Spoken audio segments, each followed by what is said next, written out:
Hello, everybody, and welcome to the video version of the Linux Action Show, Season 9, Episode 9. This video will feature the behind-the-scenes recording of the Linux Action Show, and the camera angle will switch throughout the recording when I remember to do it. So you won't always have this weird angle. You'll have That's different true. angles. You won't always have that angle. So we're going to start recording the Linux Action Show right now. Right now, actually. Ready when you are, sir. I was born ready.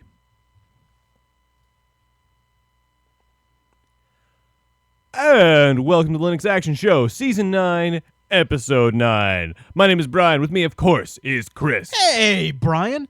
The Neuros Link runs Linux. Yes, it certainly does. So the Neuros is a device, like you can find it through ThinkGeek and things like that. It was just this little embedded small device that ran Linux that you could hook up to play SD content back on your TV. Yeah, Now, very cool. The Neuros Link is a full-fledged Linux-based computer. It's a computer? It actually, I believe, runs Ubuntu, and it supports full playback of 1080p content like H.264 files and OGG files that are of HD 1080p format, as well as pretty much every non-DRM format media on the planet and music file. That's very cool. Very nice. It's very cool. Now, here's what's really great about this. So we really need to get one of those to review, because that's just badass. I know it. Not only does it have like HDMI hookups and all the kinds of things you need to put it in a modern HD system. Right. It's $299, so it's not too bad on the price That's either. not too shabby for either. a nice little dedicated media playback device. It comes with a keyboard, and it has a nice like sort of home theater entertainment. Look at that. Yeah, it has a nice home entertainment theater profile, and has a keyboard for navigating, and they have built-in support for a lot of things like Hulu and other online streaming whatnots. That's so it's not awesome. too bad. Yeah, That's awesome. It definitely looks like a very nice device. We really, really need to review one. People at Neuros, if you're listening, yeah, get in contact. All right, so man, how are you doing, Brian? Well, pretty good. So this is kind of a big couple of weeks for us here. Yeah. You know, so we're coming up. Season 9, Episode 9. Once Season 9's done, the Linux Action Show is kind of changing up. So this is a big deal. Next episode is the last episode of the Linux Action Show in its current format. The standard format, yeah. Right. So things are changing a bit. Traditional format. Now, it's kind of exciting. People that are subscribed to the MP3 RSS feed have been getting a lot of content throughout the last few weeks that we've pushed out. They have, select videos that we've put up on our YouTube channel at youtube.com/JupiterBroadcasting. Yes. Putting out the audio version because, we know where you guys are at. You're commuters, a lot of you out there, and you want to listen in the car. Exactly. Fully understand that, so we're putting out the audio version for a lot of you. Yep. And I think we're going to keep on doing that. And, you know, so lots of options of ways to get at Linux Action Show and Jupiter Broadcasting content. And honestly, the pickup on that YouTube stuff has been phenomenal. And the feedback's been great, too, so we're really excited about that. Yes. And I want to thank everyone for spreading the word on that. Yes, I was just going to say that. It's really it's helped a lot, and you've done a lot of videos on like some home entertainment stuff. We've done reviews up there of different distros. We even did one on BSD. I mean, we've got stuff all over the map there, and so I just want to thank everyone for kind of spreading the word around and exposing more and more people to the wonders of what is possible with our digital devices. Just a couple of recent videos. You've probably heard the audio versions if you have the MP3 feed, but something you might want to check out the visuals for. An in-depth look at XBMC or Xbox Media Center and Boxy. Yeah, pretty slick. Which is very cool. Pretty and slick, the MSI Wind. And if you want to get your gaming on under Linux, Brian and I did an episode on the new Penny Arcade video game. Yes, we did. So that's definitely stuff to check out if you want to see the video versions, because there's lots of visuals for those things. Non-stop excitement, if you ask me. Big week for me, man. I found out that I'm having a boy in April. Holy moly. I know. There's going to be a little tiny Chris running around. There's going to be a little Chris running around. That is kind of awesome. I know. Congratulations on finding out about it not being a girl. Thank you, sir. You're welcome. Yeah. I can't wait for baby's first Linux. That's going to be really exciting. That's a big day. Yeah. That's a big day. I figure, like, when he's like 2 weeks old. That ranks right up there with baby's first video game and baby's first G.I. Joe. Yeah. I should start introducing those things when he's about the 2-week age, right? I think so. As soon as you get that kid home. Right. Otherwise, they won't know what to do later on in life. Yeah, you got to get him pointed in the right direction soon, right? Yeah, you got to do what you got to do. All right, Brian. I think, was that everything we want to talk about at the top of the show? Probably. Maybe we should do the news. Let's do the news. This is where the music plays. Well done, Brian. You're such a pro. Non-stop, Look at you that! guys. Look at that top segment. Boy, that felt like it was longer than 5 minutes, didn't it? Well, we pack in the content, you guys.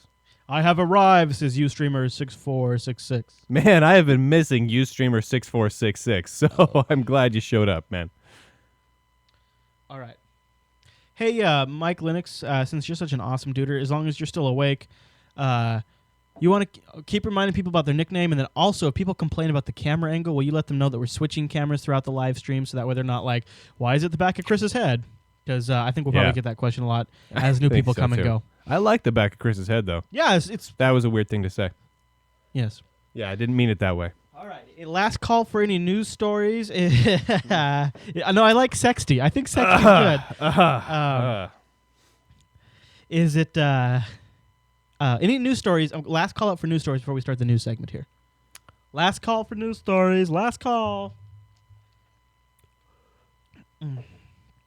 Anybody? No? Okay.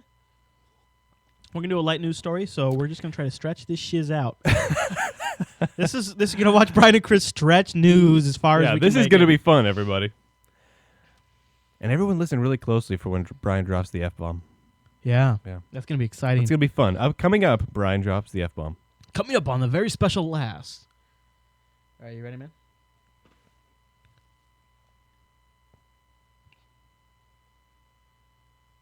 What's new in the news this week? All right, Brian, our top story on the news docket for this week. And this is kind of a personal one for me. That's why I made it the top story. Yes. NVIDIA releases pure video features for Linux. Now, this I had to pick between this one and another news story that's coming up next, and I went this route. Okay.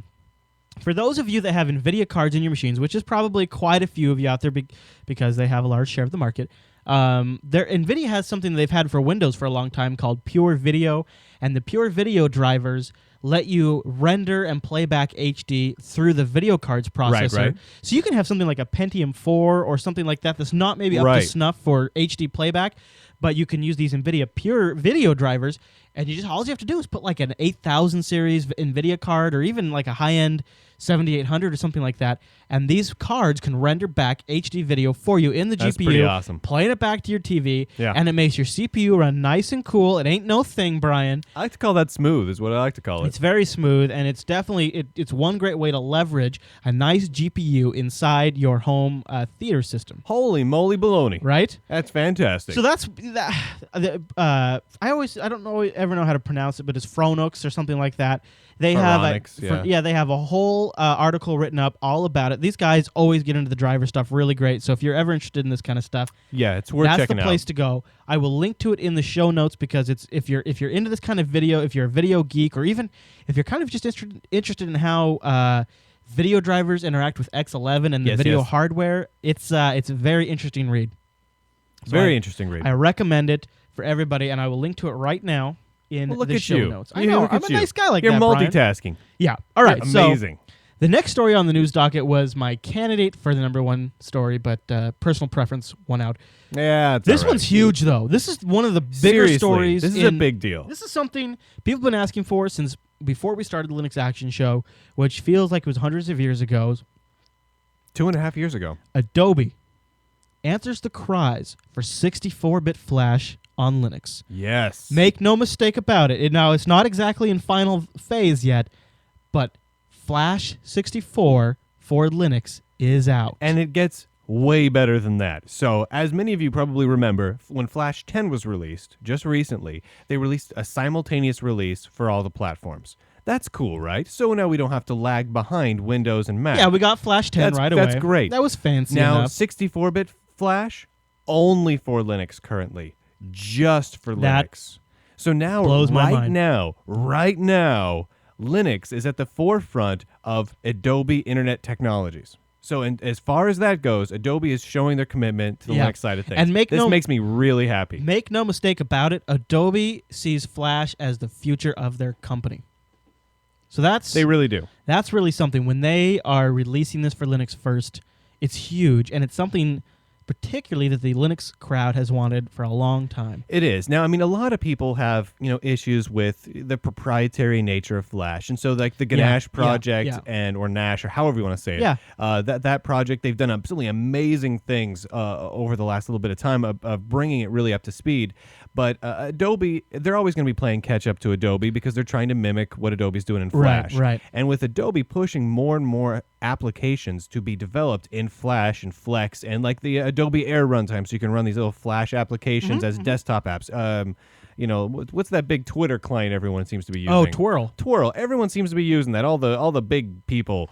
And, since we can get that natively on Linux, just like on the other platforms, that's kind of a big win for us. So we can say to other people, hey, of course you can get the applications you want on Linux because, Linux is not only a good level playing field with Windows and Mac when it comes to Flash, it's actually a little bit ahead. Yeah, it's awesome, dude. It's a good thing to be able to say. Awesome. Even if we don't want to use it, even if all of the people listening to Linux Action Show have the mindset, what? I'm just going to use Ganache and call it good. Like Dr. Steve in the chat room who says we should be using OGG, everyone. Oh, of course. Which actually, I love OGG. So what can I say? OGG with future versions of Firefox is going to get its share of support too. It is going to. Exciting. It's an exciting time for everybody. Absolutely, dude. But I know that it's something that we've heard particularly loud from the Linux crowd is that Flash 64. Now, of course, the Windows and Mac guys would like it, but guess who's got it? Man, that feels good. Feels real good. That feels real good. Really good. All right, Brian, the next story on the news docket for this week, and this one's maybe a little bit more of a conversation, but I wanted to talk about it in the news docket. This one. So recently, Mark Shuttleworth blogged, and we kind of covered it briefly on Linux Action Show, that Linux should try to be more like OS X. Yeah. And then he got a little bit of flack for that, and other people kind of agreed with him, and we talked about it on the show a bit. Yeah. And then later on, somebody's come out and said, F that, Linux needs to be more like Amiga OS. Huh. And I want to talk to you about this whole concept of who we should be more like, and if maybe that's not the right approach to begin with in the first place. You mean emulating what other people are doing? Right. I mean, and so, first of all, on the show a lot, and a lot of times in a joking way, you've talked about Amiga. The Amiga OS. Well, the Amiga is a great system. I mean, it is proprietary, and it's deader than a doornail. Well, I mean, there are companies developing it. I shouldn't say that. I know we have Amiga users listening to the show because I've had conversations with them. Sorry, guys. There's only like 12 of you. But, I mean, and it is under current development, but for all intents and purposes, it's been dead for a good 15-some years now. But when it was in its heyday, Amiga was a pretty big deal, and it was a very cutting-edge system, and that's what made it so cool. It was cutting edge. It was highly configurable, and it was very, very fast and very stable. It was awesome. Yeah. So I mean, realistically, when you go back in time and you flash back to like the mid and late 80s, Amigas were having high resolution graphics, full color video, audio work, video editing, awesome multitasking, just great performance back when things like the Atari ST and the old black and white Macs were still the de facto standard, not even multitasking. So it was a big moment. And I think, it's fair currently, when Mark Shuttleworth comes out and says things like, we really need to emulate some of what OS X is doing. And he doesn't mean like... He doesn't mean like the closed source nature of OS X and things like that. He means he's like... He's talking user experience. Yeah, the user experience. Right. But the issue I think a lot of people have with that, even if you ignore the closed source nature of Apple, is the user experience that Apple provides to users is a very locked down one. Yeah. So Linux has always been a very flexible area. Right. So you could change not only what every button looks like and window decoration looks like, but you can change how your system boots. I mean, you can change everything. And that's really what brings a lot of people to Linux. And I think one of the people from LinuxToday.com makes the argument that, hey, that's a little more in line with what the Amiga was more like. Right. Maybe we should be taking a good look at what they were providing and how they were providing it to people rather than trying to emulate some of what Apple offers. And I would like to suggest that maybe we don't even need to focus so much on who we need to copy. I think we need to focus more on what our current strengths are. Like, there's a lot of things that the Linux desktop does really well that the other desktops are just now starting to get around to. Like, we had...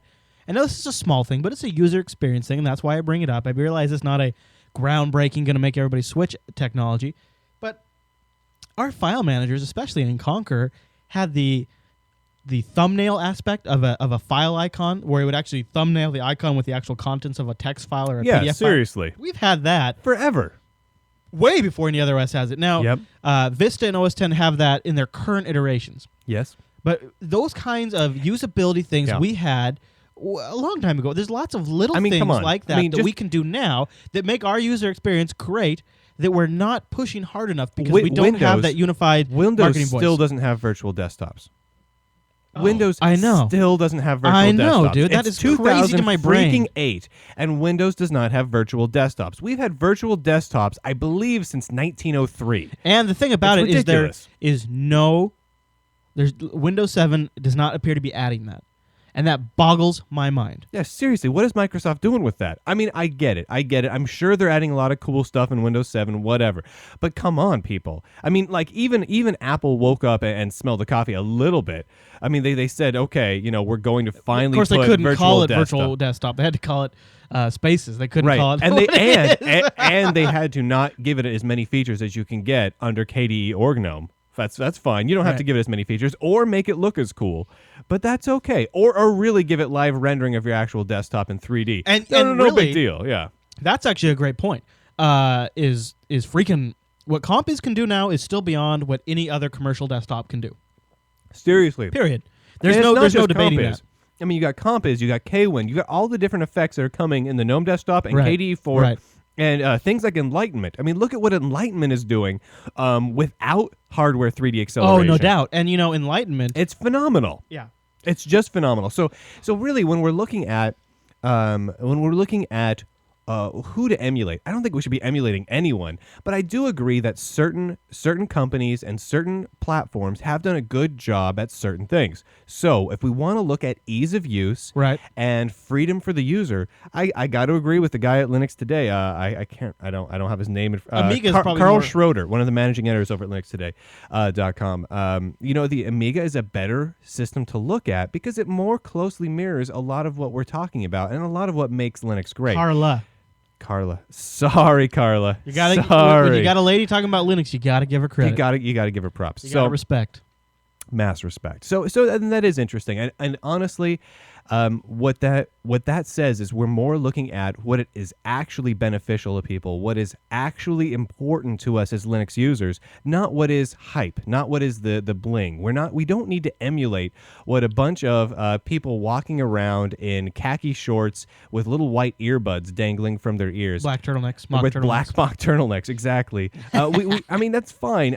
Everyone can have their own style, but I really don't need to emulate what's full of hype. I want to emulate the things that are good and truly amazing, emulate those, and then break new ground, and then really push things forward like we've been doing in the Linux community with things like Compiz. So that's what we got to do. You look at it. Okay, so Apple has the Hello, I'm a Mac commercials, and now when Microsoft has the I'm a PC commercials. Yeah. We don't need I'm Linux, but we need something like that. Novell did some of those. You see some of the more Novell like parody commercials. joke stuff, and they just put them up on YouTube, which we're YouTube guys. It works fine. Not to take away from that, but it doesn't reach the 15, 20, 30 million that the I'm a PC and the I'm a Mac commercials reach. I mean that kind of makes sense in a way. I mean, Canonical has even said, the desktop Linux portion of their business is just not profitable to them yet. Right. So they can't really justify putting that much money into advertising. It's a chicken and the egg problem. Yeah. I understand. That's why I don't expect Canonical to do it. I mean, Novell could, but Novell's really focusing more on business and enterprise desktop. I mean, with SUSE Linux Enterprise Desktop. Brian, it's like a man. It's like a man. The way to a man's heart is through his stomach. Oh, I do like food. Mm-hmm. Oh, wait a minute. Are we talking about food now? Because I could go for a cheeseburger. You're right. All right, Brian. That's all the news this week. Well done, everybody in the chat room. Everybody in the chat room rules. What do you think, huh? What do you think? Was that decent? We squeezed some minutes out of that, huh? We squeezed some minutes. Well, I actually have more I would like to talk about, but we'll just keep going. Oh, do you? No. We're good. We'll keep moving. I do have an issue though that I want to bring up to everyone's attention. What were you going to talk about? Brian really needs to use the restroom right now. Oh. So what I want to happen here is I want everyone to be entertained by Chris. Okay. And he's going to do his best dancing monkey routine. I'm going to run in and use the restroom, and then we're going to come back, and we're going to do all sorts of awesome stuff. Is the audio out on your... Yeah. It's all set up to do the thing.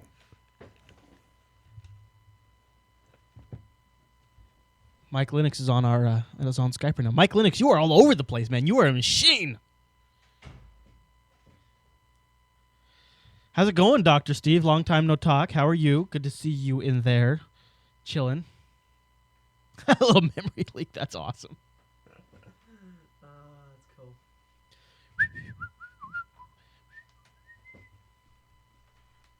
All right, so later in the show, when we get to the listener question segment, I'd like to take live calls. If everybody, if you have Skype or you want to call our telephone number from a landline, you could do that as well. If you're going to use Skype, make sure that your audio is working.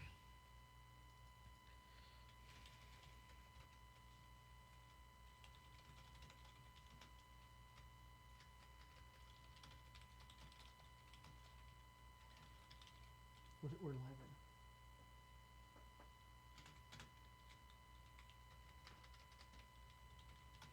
To those of you watching the recorded version of this, you're welcome. Isn't this awesome?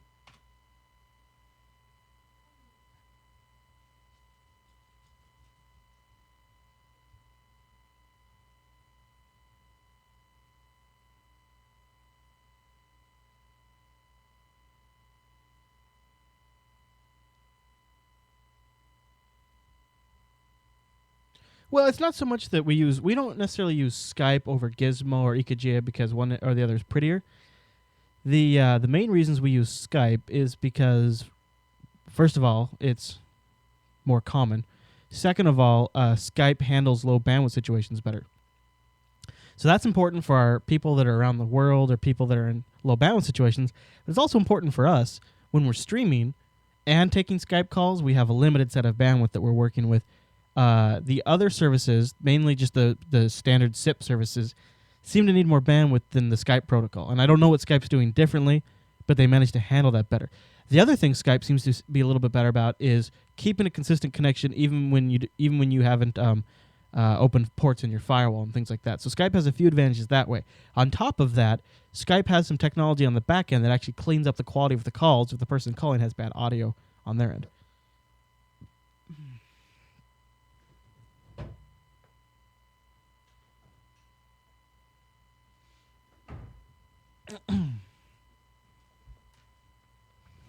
Welcome back. I'm back. Welcome back.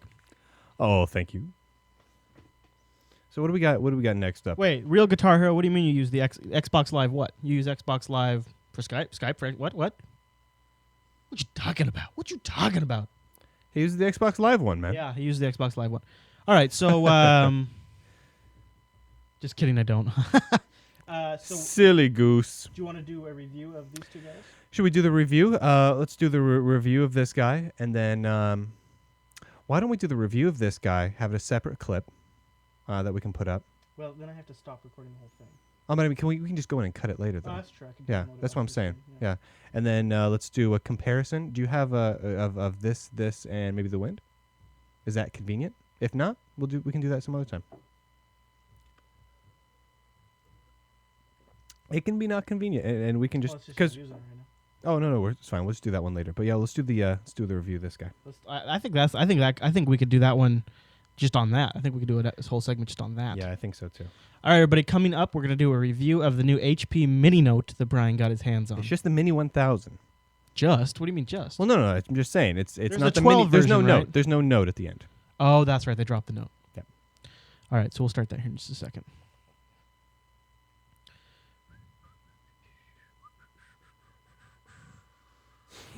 Dr. Steve needs beer. Man after my own heart. All right. By the way, Dr. Steve really is my favorite Linux using doctor. I'm just going to say that flat out. I'm just going to throw that out there. I'm going to introduce the segment, and then we will go from there. Dr. Steve's on call. Awesome. All right, you ready? Yeah.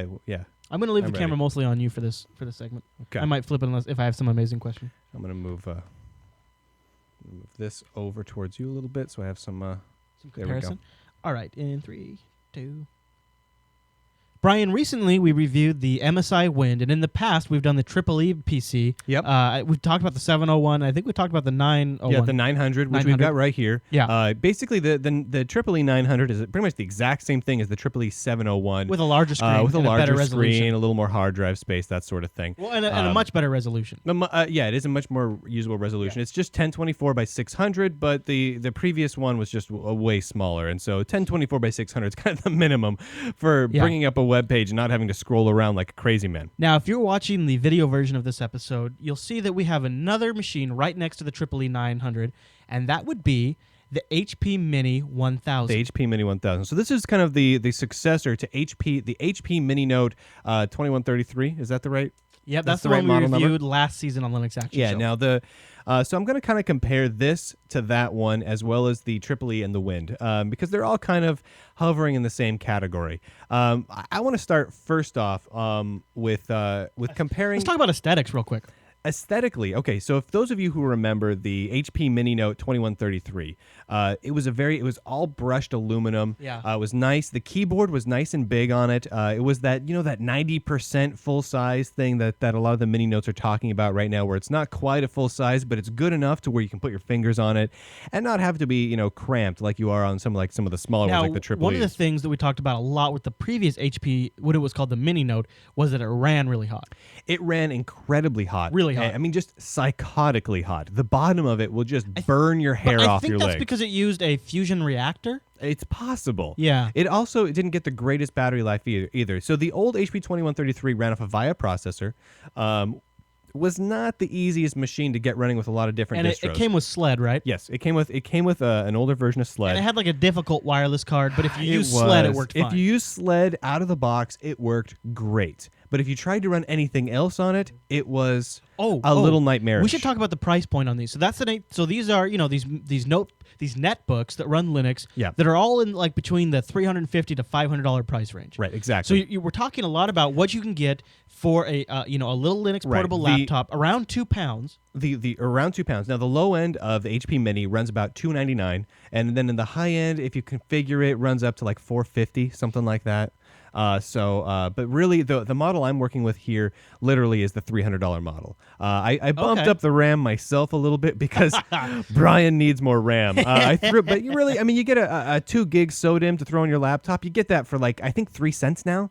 It's cheap. It's crazy. Cheap. It's crazy cheap. I mean, so now, it's not 3 cents, but you go to Newegg, you get it for like $30. All the current generation of netbooks, for the most part, usually offer like maybe 1 or 2 different spinning hard drive options, and some of them even offer some solid state. Yeah. Now this one you have is a spinning hard drive. I got the spinning hard drive one. It came with a 50 gig hard drive. It's a slow it's like hard 60 drive. gigs, but you get 50 gig usable, right? Right, exactly. It's really slow. I mean, it feels like I believe it's a 4,800 RPM 48 drop. or 4,200 RPM. I mean, it's slow. But it's low power. Now, it is low power, and the reality is, you know what? I'm not going to do video editing on it. Is it user replaceable? Do you know? Like if you cracked out the bottom?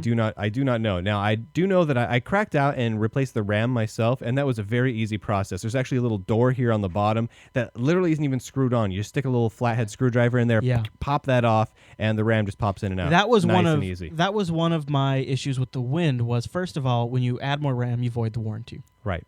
But it's doable. Now that was originally what happened with the Triple E's also. And then Asus said, and then they just updated kidding. that. Right. Yeah. Right. But MSI has not redone MSI, what are you thinking? Now the other thing that's nice though about the Wind is when you open up the bottom to add RAM, the hard drive and the wireless are just right there too. So the hard drive and the wireless are super easy to replace. Yeah, I do not know. I have all I've cracked open is the RAM on it, and it has its own door on the bottom. Now I should say here, one of the nice things about the Mini Note is well, first of all, it feels like a solid piece of kit. It is a really solid machine. It's not brushed aluminum. I don't know like if the camera will pick this up, but it has like pattern designs.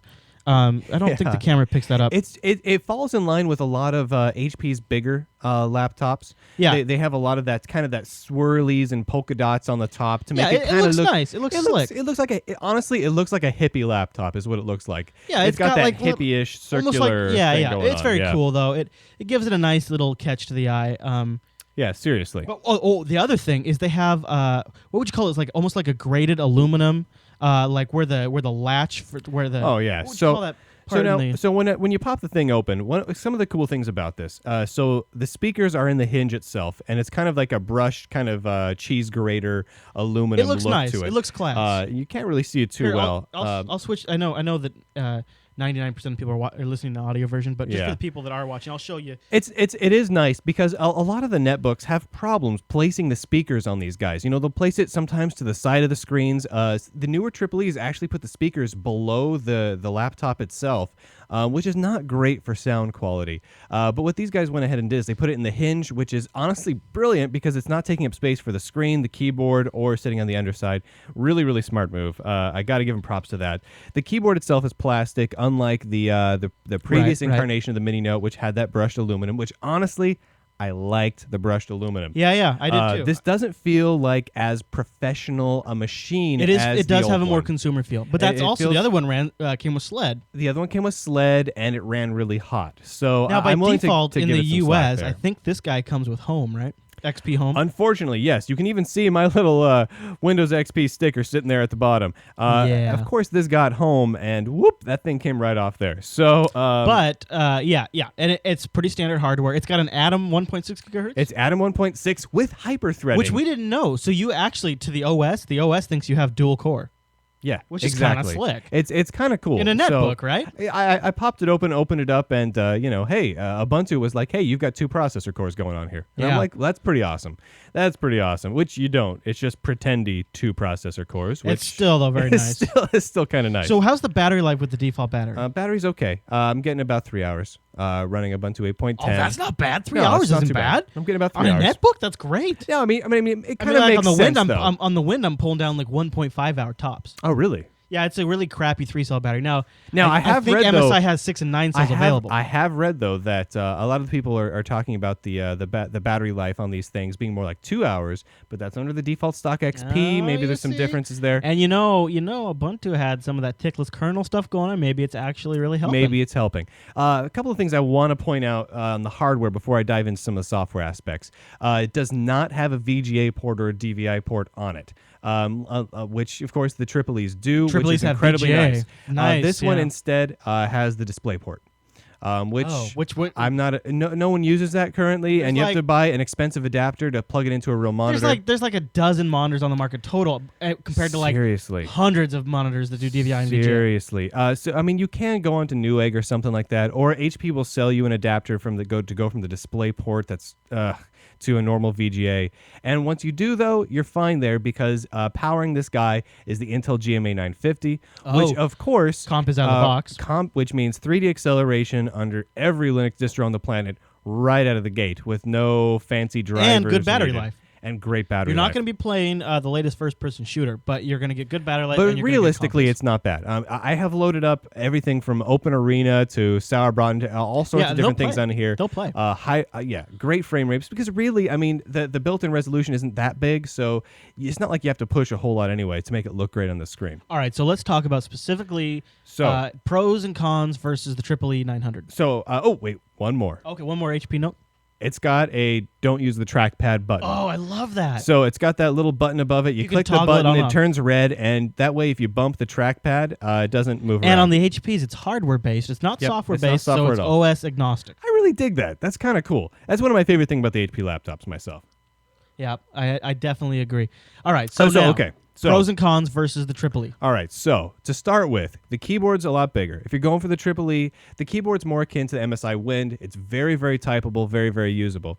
The resolution on these guys is all the same. You've all got that 1024 by 600 resolution. Yeah. It does the job, but whatever. Now the graphics on them is all pretty similar too. I believe the Triple-E's are the Intel GMA 915 as opposed to the 950. Not quite as powerful, but honestly, it'll still run both of them. Comp is out of the box just fine. Right. Now, one thing that's worth pointing out, none of the Triple-E's that I've tested, the 701 or the 900 or the 1000, run hardly any distributions out of the box without modification. The HP Mini 1000, I was able to throw Ubuntu 8.10 on here.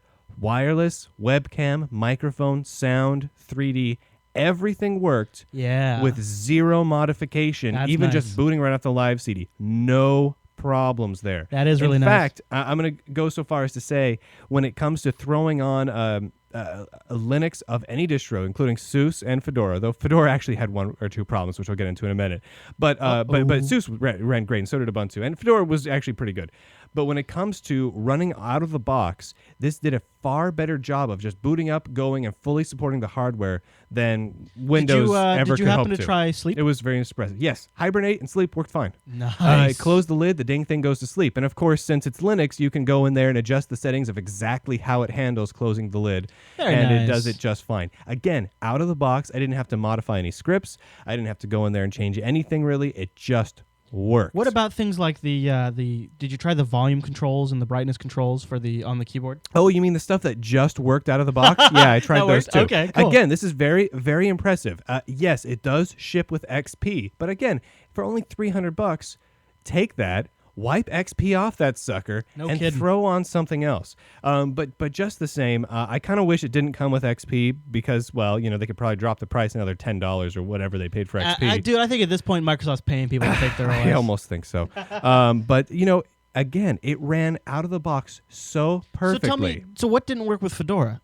I was actually just having problems with the webcam under Fedora, and Hibernate was kind of iffy on Fedora. So but OpenSUSE and Ubuntu, out of the box, no problem. And both OpenSUSE and Ubuntu are a little more liberal, I guess you could say, with some of their drivers. So I guess that could be part of that. It's predominantly, though, again, because this uses the Intel GMA 950, and I believe the rest of the chips in here are all the Intel chips as well. I believe all the drivers used were open source. So if you want to go and use the completely free Libre route, this is going to be a really good machine for you. It would be difficult to build a small laptop that was more built just for Linux than this machine.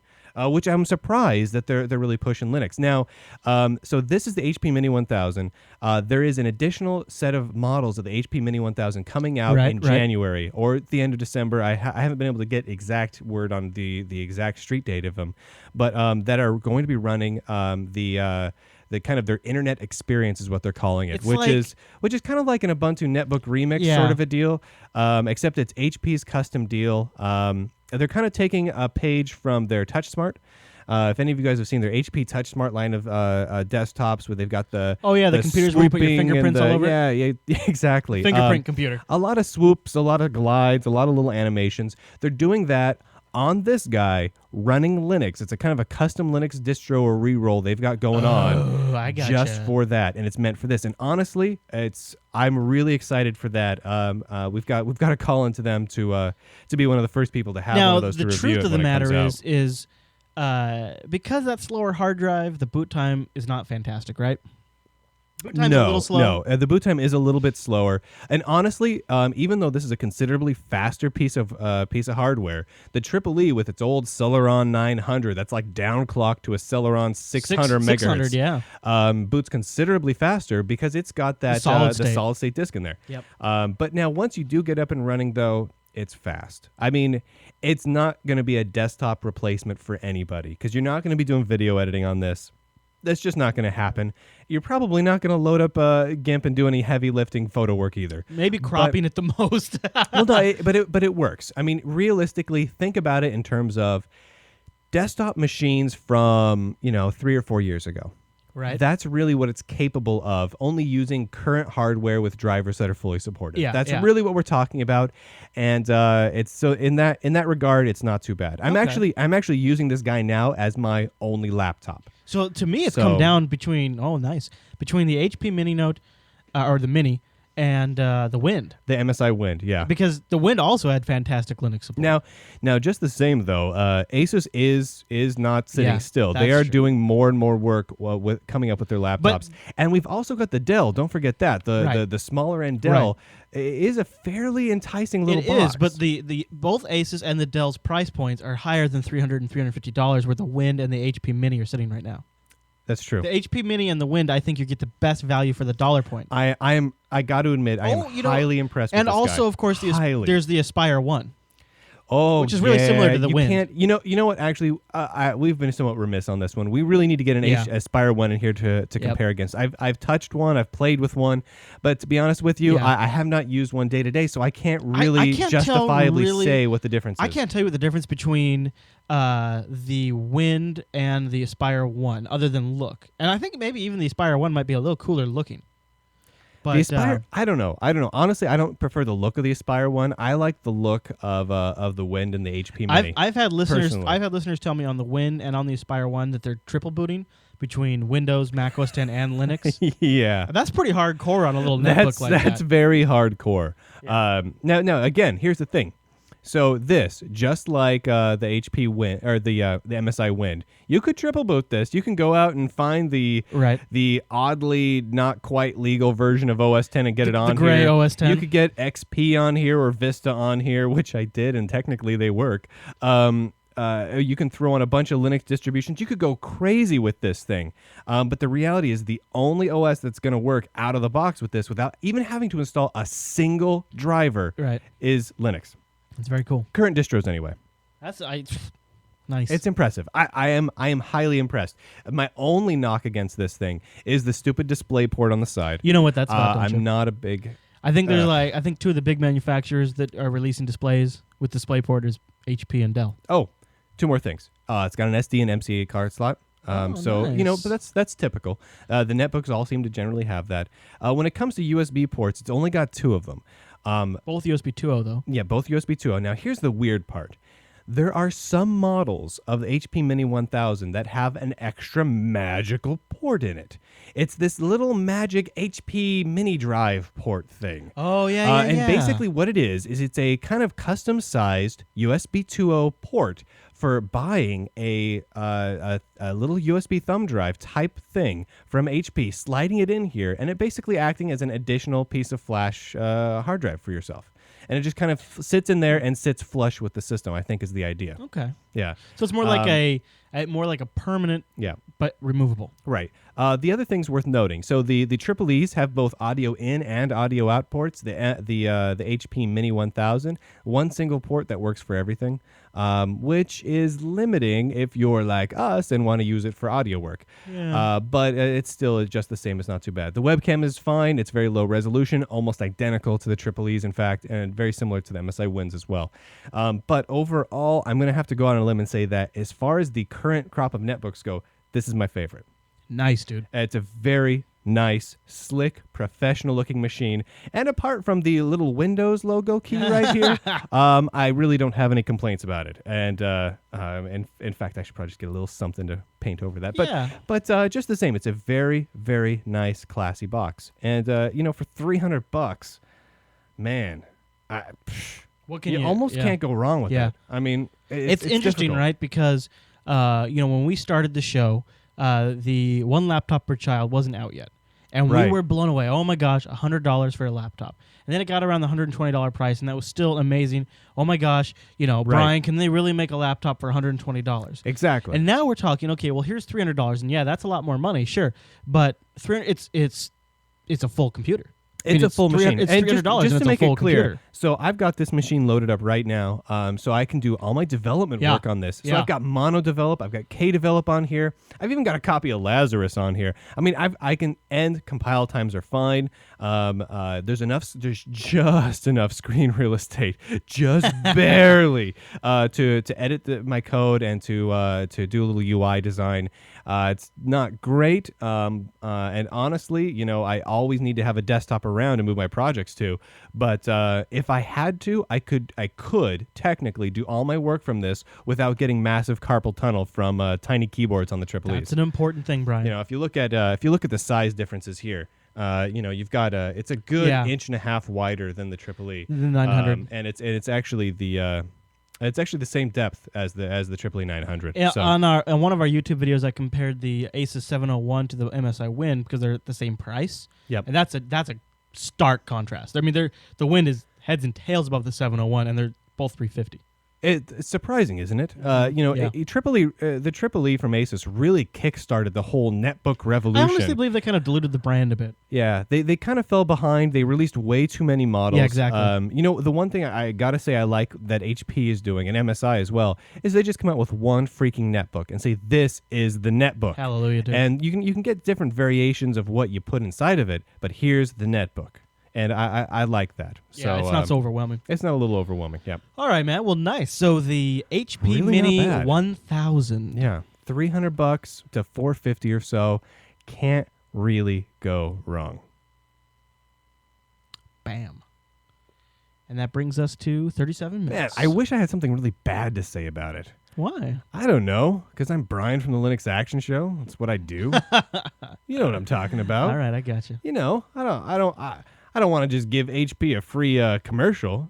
I like you, HP. You guys are great, but come on, I don't want to just. You want to bust a I don't little want to just roll over and play dead for HP here. But dang it, I really like this thing. What do you think about taking some live calls? Between this and the Media Vault?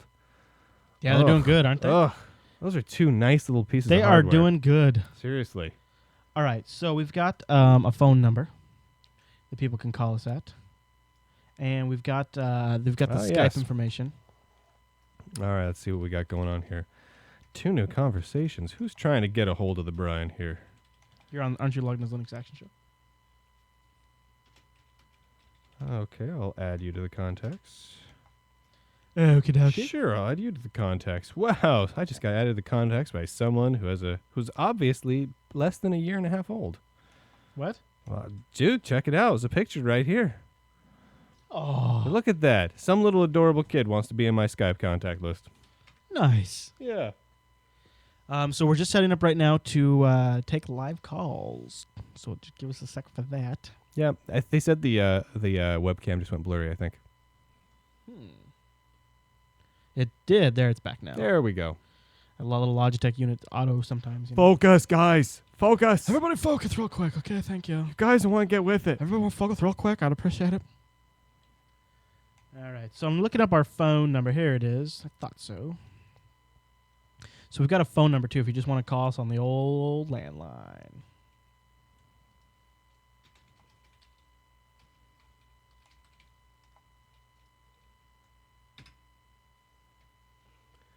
Everybody's working for the weekend. Yep, Mike Linux, she is pregnant with a boy. Everybody Okay, wants so a new romance. Here's how we're going to work this. We're going to take live calls from you, the listeners, and those in the live stream. And We then, really are. And then we will start up recording once we kind of talk to you and see how awesome you are and kind of get... Dr. Steve's throwing me off in the chat room. Yeah, he is. And so we will, talk to you. Seriously, and, though, guys in the chat room, if you could spend the next 20 minutes or so just talking about Chris's sperm, that would be making jokes related to Chris's sperm. I just would appreciate it. I don't know, Brian. I'm going to go ahead and disagree with you on that. All right. So, Brian, you got the Skype line open? I do indeed. All right, everybody. So if you want to Skype Linux Action Show, the first one in, you get into the show. Or you can call us at 360-283-5274. And somebody has to call. Somebody will eventually. Usually once somebody breaks the ice, then everybody else starts calling. The floodgates open, and then I can't even deal with it. And we're waiting for a call, and we're waiting for it all. I wonder why we have 30 people in the chat room, but we have 80 people watching on the stream. Yeah, well, people are, are we on the front page of Ustream? Oh, is that what happens? Yeah, well, Ustream has like a couple of different aggregation pages where they show is your, stuff. thing unmuted? Yeah, it's unmuted, Yeah. right? Yeah, I'm unmuted. Okay. All right. So you know how it goes. Hey, Aaron Seigo's online. I could just randomly call him. Hey, Aaron, how you doing? This is Linux Action Show calling you live. If nobody calls us, we'll just have to go to the listener questions that have been submitted. We will. And how boring is that? It's not boring at all. Listen to this. Hello, welcome to Skype call testing. Skype works, man. Do you have voicemails on there? Oh. All right, and we are going right now. And who are we talking to right now, live in the Linux Action Show? Hey, Chris. It's me, JCA. Hey, how you JZA, doing, how man? are you doing? I'm doing all right. I have absolutely nothing to talk about, but I just want to break the ice. Well, thanks, man. Nice job, dude. No problem. So, actually, I just want to blabber a little bit. I think Mike is saying hi. Anyway, so one thing that we've been talking about Linux lately is that what kind of thing Linux is kind of becoming like the BIOS of the new laptops that Yeah. are coming out, and it says that even if they carry Windows, they're commercialized as Windows boxes, they're gonna be like on the at the very ground level to have like quick boot and everything like that. What do you think about that? Well, let's get that. I'll start recording. We'll talk about it in the show. So I'll start recording. You were recording that? No, because I was screening. Oh. Oh, all right. So- Thanks. Hold on a sec. Hold on. We'll do it over again, and then you just ask us that again. Pretend good. like it's natural. All right, and on the line we have JZA, longtime listener of the show. JZA, how are you doing? I'm doing all right. All right, So Thanks Man, for long calling. time no talk to. break that ice. You know what I mean? Yeah, you bet. So, what you want my to question talk goes about? like, a lot of people saying that new laptops are going to come with Linux, regardless if it's commercialized as Windows boxes. Yeah. They're going to come with Linux and at the BIOS level to have a quick boot to do whatever you need to those do quick like really start type fast. things. What Right. do you guys think about that? Well, I mean, it's better than nothing, right? I mean, here's the thing: is I mean, Linux does well in that. So if we're gonna have to have something that does it, why not it be Linux? Right, and I also think that it's a great environment to introduce people so that Linux isn't that scary thing. You know what I mean? So Yeah, totally. So a lot of people will think that Linux is like this really weird thing that they can't get used to, and they've heard of it, but they're not sure about what it does and all those kinds of things. And, Right. And I can be like, dude, your system has Linux built into it. Yeah, exactly. So overall, a good thing, right? Yeah, there you have it. All right, Cool. man. Thanks for calling in. Bye-bye. All right, we got. I just missed him. What? Oh, we got another nice young man. Here, let me. All right, we had two guys trying to call in. Feel free to go ahead and call on back. Yeah. More calls. Thanks, JZA, for being our first call. That's awesome. Yeah, this guy was trying to. I'm just going to go ahead and answer this one. Go ahead. Hold on, listener. We'll get to you in a second. All right, and you're on the Linux Action Show. Who am I speaking with here? Hey, this is Steve. What's up, guys? Hey, Steve. Steve. How you doing, man? I'm doing good. So I'd like the live broadcast here. That's cool. Right on. Hey, thanks for tuning in, dude. So are you pre-recorded? We're kind of pre-screening, and then we're going live after that. Oh, okay, that makes sense. Anyway, I was calling to see how Brian's project has been coming along. Oh, you want to record this All one? right, hold on, Dr. Steve. We'll do that one. Hold on a sec. Here we go. Oh, okay, that makes sense. Anyway, I was calling to see. All right, and we have Steve on the line with us. Not just Steve, Dr. Steve. How's it going, Doctor? It's going good. So I was on call. I thought I'd check in. I saw on Facebook that you were recording live. So Oh, beauty, nice, man. nice to be part of the new modern technology here. It's great. All the 16-year-old kids are doing it. It's fantastic. Well, I'm about 16 years too late then, but okay. yeah. About the same over here. So I was wondering how your project with the reader was going. Oh yeah. So it's going fairly well now. I don't know if any you or anyone else was following in particular, but after we initially announced it, we had problems, mostly in relation to 64-bit. Did you just mute Dr. Steve? Yeah, he has some background noise. We'll cope. If we mute him, we can't hear him. So we had some 64-bit issues. And I tried to work them out, and they ended up being issues with like 7 different libraries. I exaggerate a little bit, and a couple of different compilers, and all sorts of different stuff. And I ended up just saying, bag it. I'll just work on a 32-bit version and just say 64-bit is not going to be supported out of the box at version 1. But so it's going better now. It was still a bit disheartening that things were not as up to speed on the 64-bit side as I'd hoped. Because I'd been running 64-bit desktop Linux for a long time now. Because, well, I need a lot of RAM, and that's how you do. Yeah, I'm a man. User. If I have less than 8 gigs of RAM, I'm just not a happy Brian. So, so things are going better now. Yeah, I wonder about how long we have to wait till 64 bits running full speed with no problems. I'm hopeful that it's going to be pretty soon. When we started the show about 2.5 years ago, 64-bit Linux was a real pain in the butt to use. I mean, we talked about it on the show a few times, and listeners called in and talked about it, and it was just very difficult, and some people did it. But, if you wanted to use a lot of different software, things really got complicated fast, and you had to be a real pro user just to be able to kind of keep it up and running. At least now it mostly works. Things mostly work out of the box. There's good wrappers for 32-bit libraries.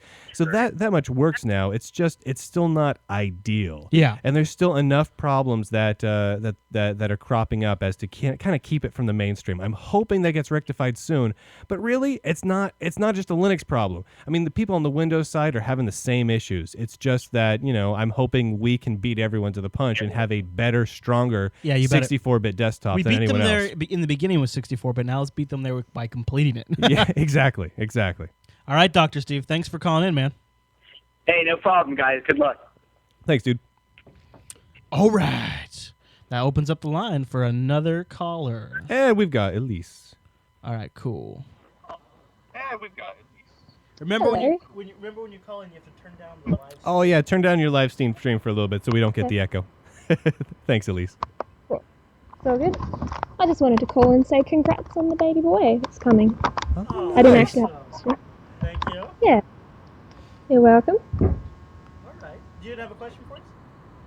No, I didn't, but I thought, hey, That's mine's a open. pretty I might important call. thing just the same. Well, thank you very much. You're most welcome. Thanks, Elise. All right, we've got listener of who's been waiting patiently. Hey, listener, you there? Hi, it's Peter Aintree from Australia. Oh, hey, how's it going, man? What's going on? Good.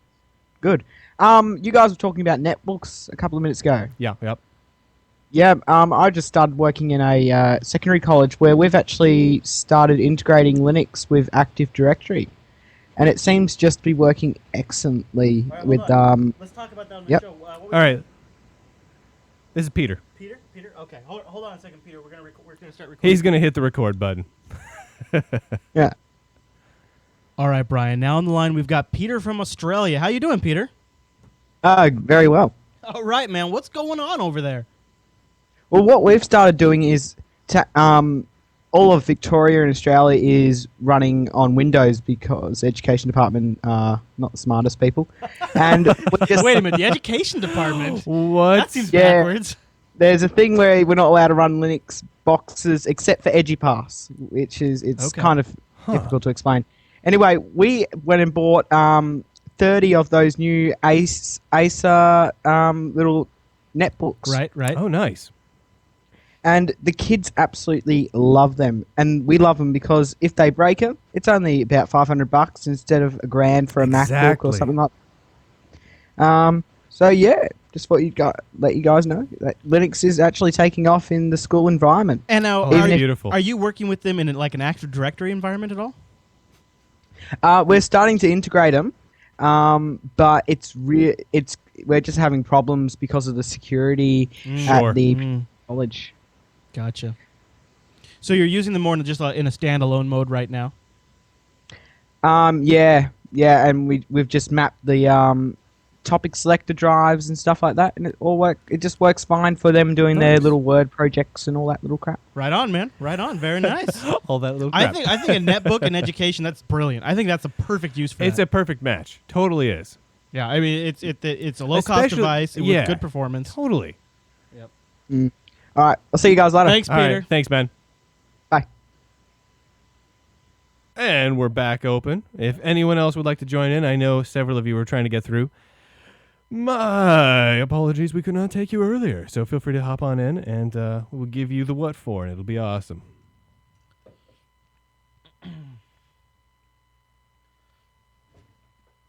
Any more calls? Oh, I know there's at least one person right there. Come on. I know you're there. We got some good calls too. We got good ones. We got good ones, but I know we got at least I'd one like more. to take one more. You guys got one more. You guys got one more. Do you got it in you? I don't know if they do. Can they be awesome? I think they can. Yeah. I have faith. I have faith that they can do this. We could also call Aaron. Do we have any? We should just randomly pick. You know what we should do? We should pretend like we're drunk dialing him. We should drunk dial Aaron Seigo of the KDE project. That's funny because you know what's great? Over time we've collected kind of a fairly decent Skype contact list, right? Yeah. For the different people we've talked to. So we've got Aaron's online right now. If you want, we could. No, dude, you can't do it to him. If we weren't live, I'd say one thing, but Well, we could. Dude, you should text him. Instant message him. See if he wants to come on the show, and we'll say hi to him that way. All right. Because otherwise, imagine if somebody called you up and you were being streamed live to 80 people. That would be harsh. All right. I'm texting Aaron. Doing anything right now? Aaron, let's talk about why Gnome's better. Oh, good times. Great oldies. Yeah, awesome. We should call up one of the Linux Link Tech Show guys and be like, "Hey guys, what's going on? You doing a show right now? Because we are." Remember when I was on your show? Made 1,000 times better. Just kidding, Pat. Just kidding. Oh, Dan's gonna come down on you like a storm. Dan always does. That's why I love Dan from the Linux Link Tech Show. Oh man, I like taking the live calls. That's fun. Chris likes that, Brian. Got a microphone hooked up? Is he responded? Yeah, he's like, right now? Why? That's awesome. He's responding. We got Aaron Seigo responding. He's probably in the middle of developing. Hit record. He's got a microphone on. We're going. He's probably developing the. Hit record. All right. And we are. Hold on. Hello. Hey, Aaron. This is Brian from Linux Action Show. How you doing? Doing well. Yourself? Well, right now we're recording Linux Action Show live, and I thought we'd call you. We just realized that we want to do the equivalent of drunk dial Aaron Seigo. Wow. Yeah. You realize you stumbled upon a long and hallowed tradition. Yeah, I realize this. How you doing, Aaron? I saw you were on Floss Weekly. I don't think you name dropped us though, so that's okay. I mean, what's up with you not name dropping us? How does that work? I mean, I don't know, but this makes up for it, so it's all good now. Don't you go around introducing yourself as like, "Hey, I'm Aaron Seigo. I was that guy Wait on a the minute. Action Show." How on earth does this make up for it? This is really us name dropping you. Come on, sucker. Actually, this isn't bad. He's helping us out. He's helping us out. That's not bad. So how'd it go on Floss Weekly? How are those fools over there that don't really run Linux doing? Oh man, it was pretty good. It was interesting because of course, you've got Randall, who really knows the Floss world inside and out. Yep. And then Leo, you've got, who looks bored to tears whenever anyone talks about it. Oh, come on. Aaron has to be nice. He has to be nice. He was on their show. Don't put him in that position. I'm not putting him in anything. Did I say, Aaron, tell me that Leo looked bored? No. Brian said Leo looked bored. And you know how I know that? Because I watched the freaking video stream and Leo looked bored. Well, all right. Hey, well, you have to give the guy credit there, right? He sits there and he talks for all day, every day on that thing. Yeah, so, you do have to give him props. It's not an easy gig. I mean, we do it for like a couple hours a week, and I'm tired already. Oh yeah. But I have to say, he has one sweet mic. Dude, actually, Yeah. he's got the same mic that I'm Chris is using right now. Yeah. Although he sounds better on it. Well, yeah. It's the same mic. Yeah. See, I he actually just use a sounds cheaper better. mic so that me and Chris sound more on par. Is how we work things out. Except for when we're at your house and you're using that big old mic. So It's like when you go Yeah. golfing and you give yourself a handicap. Is that what that's about? Pretty much. You play with a stick of salami so that Chris feels better about himself. So hey, I just actually wanted to, I'm actually doing a little random drunk call just to give you actually a little bit of props. So KD 4.2 is actually looking pretty fantastic right now. And we've had you on the show a couple of times. I don't know, twice, 3 times. I don't remember. Before we've had you on the show before, and we've been talking about KD4 and how rad it is and how much promise it had and all that. And we also kind of talked about how we were kind of miffed. This is back when KD4 launched and the 4.0 release. We were kind of ragging on you guys because it's not quite ready. What are you guys doing? And then 4.2 is actually kind of badass. You guys are doing an all right job. I'm impressed. It's getting nice. Yeah, well, I mean, it's when we put out the 4 release, it was no doubt one of those moves that you make, and it's like, okay, well, we know we're taking a risk, but it's one that we felt was the time was absolutely called for and necessary and required, and you have to take a deep breath sometime. I had been reading a book when we started 4.0 called Built to Last. And it talked about one of the things they talk about in the book is companies that when they, hit a certain point in the revolution, realized that they had to bet everything on a direction. And, they talked about Boeing and the 747. They talked about IBM turning their back on the mainframe. And, and these are, difficult choices, and you really don't know which way it's going to go other than you have faith in yourself and the people you work with. And yeah, I mean, I agree with you. 4.2 is it's looking great. I'm really happy with it. And and 4.3 I think is going to be as big a difference, compared to 4.2 as 4.2 is to 4.1. Wow. Really? So what do you guys have a timeline for 4.3 set yet, or is that just kind of when it's ready, it's ready? As far as I understand, we're doing another 6-month release. Oh, nice. Good deal. Right Good on. deal. Yeah. It's kind of interesting. Back when 4.0 shipped, I was actually reading a book also. It's called Coffee, Tea, or Me, which is a little different than I think the one you were reading. I was reading Chicken Soup for the Soul. Oh, that's a nice one, too. Both of these books, by the way, I recommend while you're on the potty. That's right. I was going to say my sister loves those Chicken Soup for the Soul books. Yeah, I don't because they're too girly, but Chris really gets into them. I've never read it. He texts me all the time. I just read a great one that warms my heart. I get that all the time. Oh God, yeah. Well, so, cool. but yeah, that's the 4.3. God, wow, that you guys aren't really drunk, right? You are like sober, and you're just. Unfortunately, we are completely sober right drunk now. On life. If we were drunk right now, the show would be far more professional. That's how it works. That's how it works. And I know we just kind of put you on the spot here tonight, but no, that's cool. You were sitting here with your first name starting with AA. You're at the top of my contact list. I'm like, what the heck? We have to call Aaron Seigo. Oh, the price of having your name start with an A. You really should change that if you don't want people drunk Skyping you all the time. Well, thankfully there aren't many people named Aardvark. Wow. He's got a good point. That's Brian. like the first time I've ever heard that. And, he's got a good point. It makes a lot of sense. Yeah. It does. It does. Because if they did, I'd have to change my name just like the plumbers do with 3 A's. Oh, right. Yeah. In the phone book. Yeah. Acme Aaron. Yeah. Triple A bail bonds. So before we hang up on you, Aaron, what our listeners are going to want to know, what's going to be the big thing to watch for in KDE 4.3? In 4.3, I think that people should look for 4.2 first. I mean, I don't want to talk about 4.3 quite yet. All right. All right. So when are we looking at what's the current date for 4.2? January 27th. Okay. Oh, okay, not too far. Not too far at all. Yeah. And this is kind of like a pop quiz, isn't it? You phone me, in the evening. It's like, when is 4.2 coming out? What time is it where you're at right now? It is 16 past 9, 21:16. Okay. Wow, you kind of said that in a weird way. Yeah, you kind of threw me off. That's right. Minutes first, then hours, then switch to 24-hour clock. But holy crud muffins, man. So that's not too bad. That's not too bad at all. So what's the big thing for 4.2 that you are most excited about? I mean, personally, and then you got to tell us the 4.3. You got to tell us 4.3 after that. So personally, the thing that and this is not probably what a lot of people are going to look at and go, "Oh my God, that's awesome." But for me, what I'm really happy about is we finally have the ability to write plasmoids for Plasma in scripting languages, and it works well, other than C++. Really? We had sense. So you can do like Python plasmoids. and Ruby and JavaScript and HTML, CSS. Yeah, but you can do them in Python though.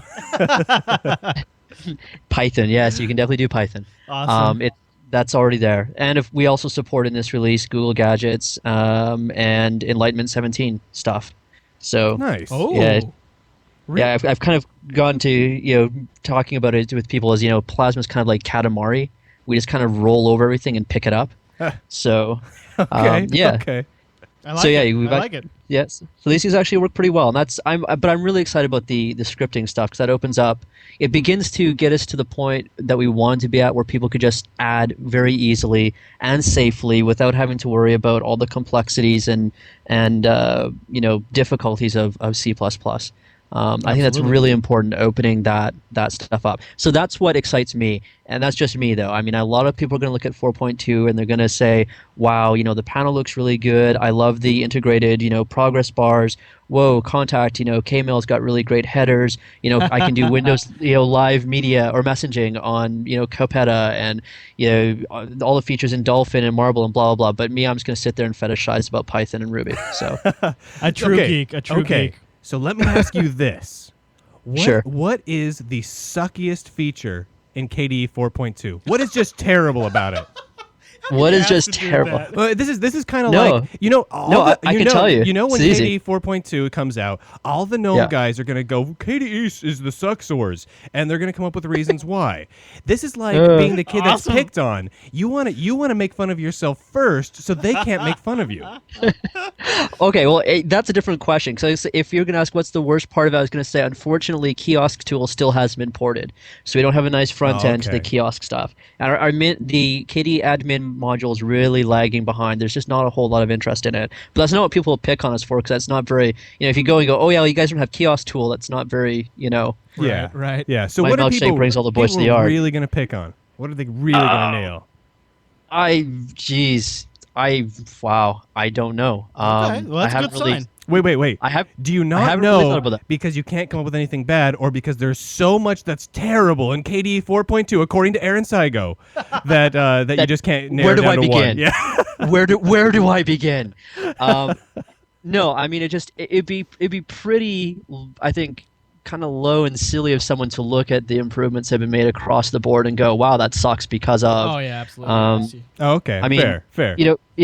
Quinn, for example, the window manager, it turns on, it auto detects whether or not your card will actually work with Composite now. Nice. And Nice. yeah, and just turns it on and we actually have that, big balls out.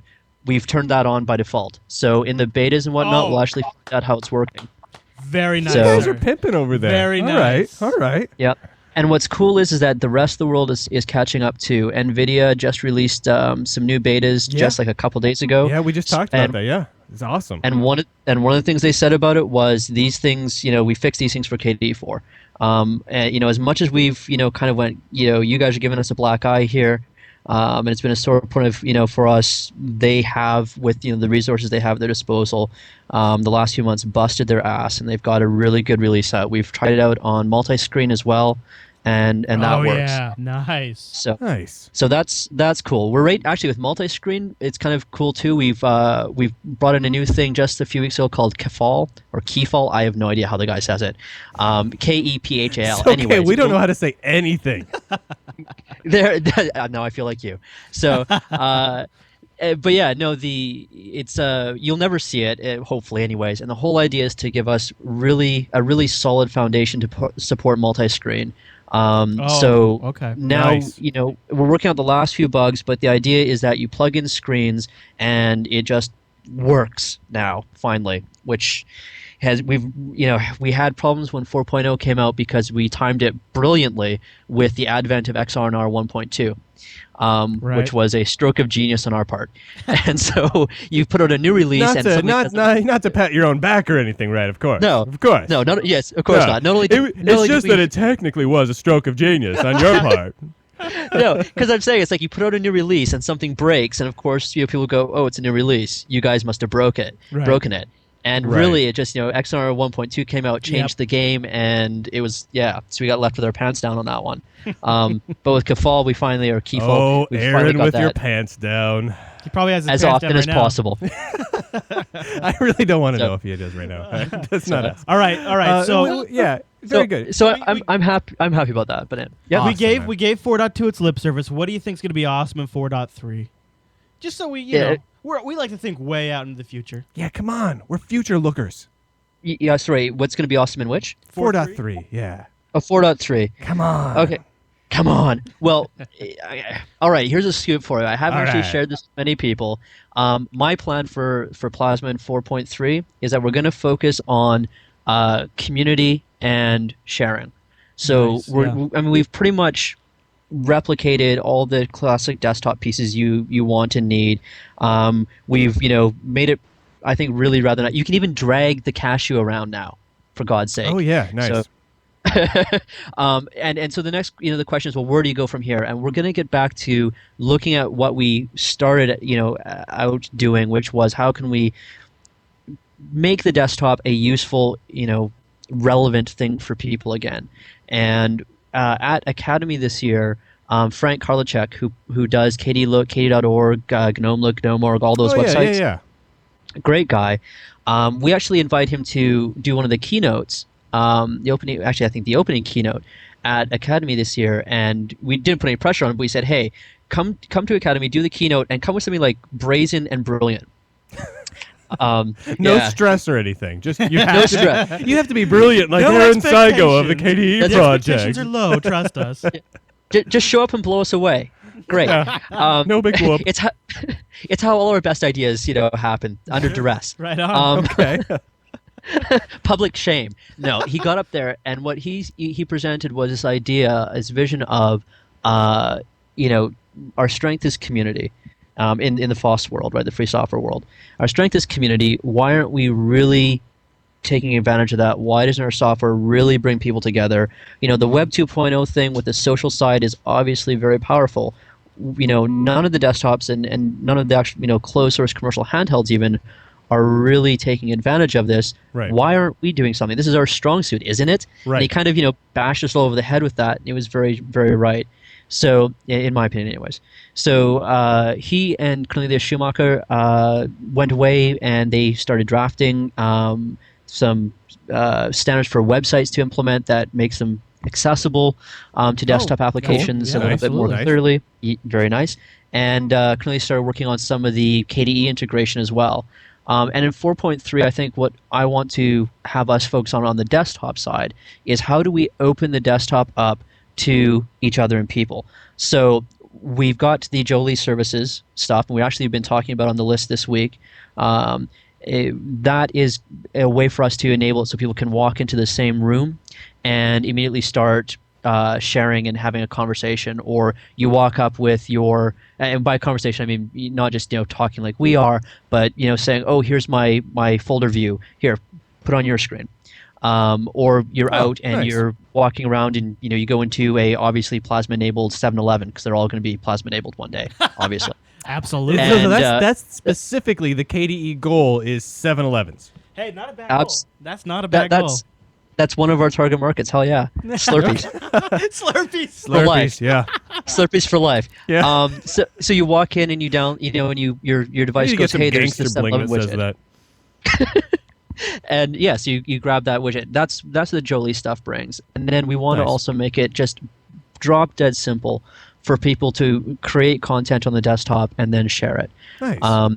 And it's kind of, so it's going to be. I think the GNOME guys are talking about a lot of this as well. Where they're the next version of GNOME, they're talking about how can we both integrate the quote unquote internets as well as like the social networking and the web services and all that into the desktop and everything. That seems to be kind of the big Shazammy going on right now. I have yet to see like a really like cohesive vision though. Like the GNOME team has talked a little bit about that they really want to go this direction, and I've seen some mock-ups and I've seen some ideas, but I've yet to see anything really concrete from GNOME or KDE or Enlightenment or any of the other groups that say this is why it is just so amazingly badass and here's why it just has to happen. And I'm just kind of sitting back and waiting for that moment, that screenshot that just makes me go, oh, this is what I'm missing. Aaron did say there was a Slurpee plan in place. So. Well, I get the Slurpee plan. This is what I'm saying. saying. This is the first thing that excites me is the Slurpee plan.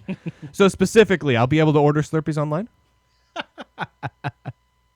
Oh, did we just lose Aaron? I think we lost Aaron. It says I still got a call with Aaron. Maybe he just decided you're obnoxious. Oh, Aaron, I lost you. That's all right. The sadness is replete and extreme.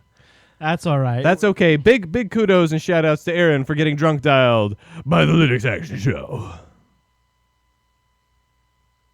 That seems like a segment. Do you want to just message him and say thanks for letting us, or we call him back too? Here, let me call him back real quick so we can say bye. We got a whole show now. Oh, yeah? Hey, Aaron, you there? He might have had a crash. Hello? Hello?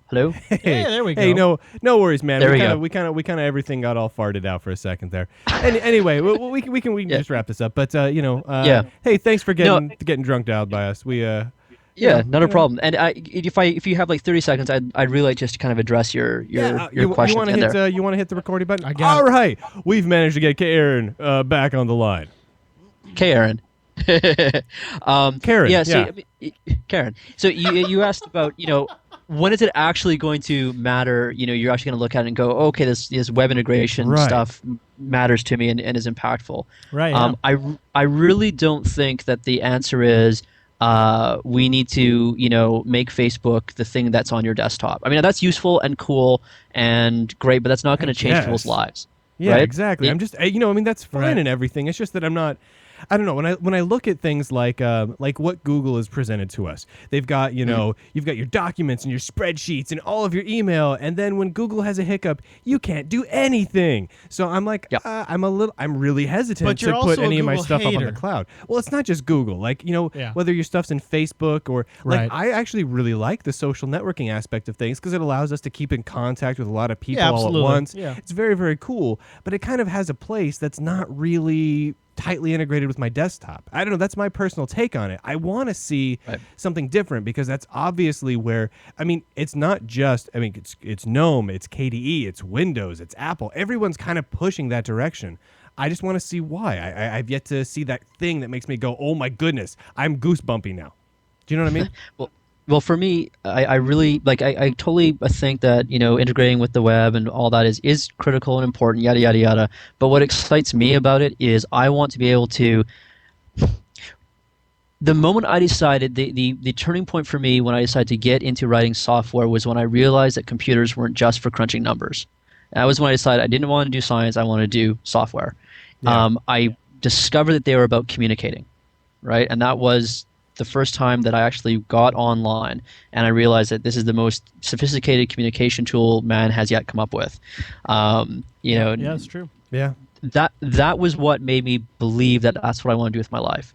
And we're kind of stuck again in this point where we've got these really powerful computers and we communicate with them, but only through these very structured channels. You mentioned Google, and kudos to them for all the work they do, but let's face it, like you said, when they hiccup, you can't do anything. If I'm in an airplane, my Google Doc's not there. And people go, well, you just be able to download it and do it in Google Gears. I'm like, yeah, but that doesn't solve the problem, right? The issue is that my machine is dependent on their machines to become a communication machine. Exactly. And what my machine should be is I should be able to be on that airplane, lean over to the guy next to me, and we should be able to collaborate between our machines. Why can't our machines, and that's, I think, with a little more like the mesh networking and things like that all working together, yeah.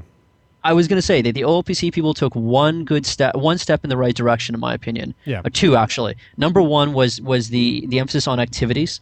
You'll see the same thing that we're kind of doing in Plasma, although less kid-oriented and more serious work-oriented. The other thing that they did, I think it was really great, was this idea of networking that should just work together.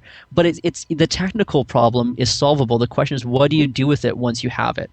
And a friend of mine came back from Japan last year, and he said, you won't believe what I saw. You go up to a vending machine, you take a picture with your camera, and they have this software you download onto your phone that reads the barcode that you take a picture of. Sure. And then figures out where to send your money, and then your candy bar comes out the slot. Wow. I'm not. Huh. Yeah. Now that kind of stuff, creepy. You go creepy or amazingly cool. Okay, I'm more on the cool side. I think it can be both. Yeah. I don't know. So imagine the same thing, except not taking pictures of barcodes and having OCR happen on your phone, which is kind of silly. It's a hack, right? Yeah. But a clever one. But imagine if we could do the same thing where you can walk into a train station, right, and go, I have no idea where I am, which happened to me this summer, a couple times, by the way. And you're in a Aaron place Seigo's where always stumbling around, not knowing where he's lost. at. Exactly. That's how I find all the good things. So and you're in a place where you don't speak the language, you have no clue, you don't understand the way they lay out their stupid timetables because they don't make any sense. Why can't I open up my laptop or yeah, exactly, or whip up my N810 and find some sort of electronic guidance that comes from that building. Says, hey, see, here's the thing. You don't need an excuse. You just whip out the N810 anyway. That's what I'm saying. You whip out the N810, and what you do is you load up things like Secret of Monkey Island. And you don't need to worry about what time it is, where you're at, where you're going. You just play the Secret of Monkey Island on the N810, and you're done. You're done. Boom. Done. That's a great idea, except in the people who are waiting for me to show up, they get really upset. No, when you tell them you were playing the Secret of Monkey Island 2, LeChuck's Revenge, you're all good. Hey, Aaron, so we have to cut it there. Absolutely. But, hey, thanks for being a cool sport about everything, man. Yeah. And no, it was great. Hey, great good luck wrapping up KDE 4.2. After 4.2 is out, drop us an email or something. We'd love to, absolutely just do a little ditty on seeing how it went and how you feel about the whole thing.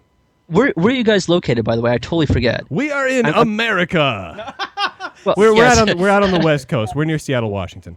You're okay, Seattle. For some reason, I was thinking Michigan. That's someone else. Oh, okay, so that would certainly not be us. Well, that we've got Camp KDE happening in January. Tell us about which that. Which is in Jamaica. Oh, wow. Okay. So, now here's the thing. I've never been to Jamaica, and I would be perfectly fine going to Jamaica. I need a good excuse.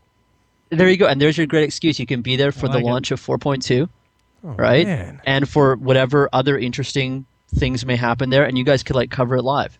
Just think of that. the Linux Action Show live from the beach. That actually does sound pretty phenomenal. Yeah, now that you mention it. Well, all right. Well, I'll let you go. Hey, have a nice evening, man, and we will talk to you in the next couple of months, man.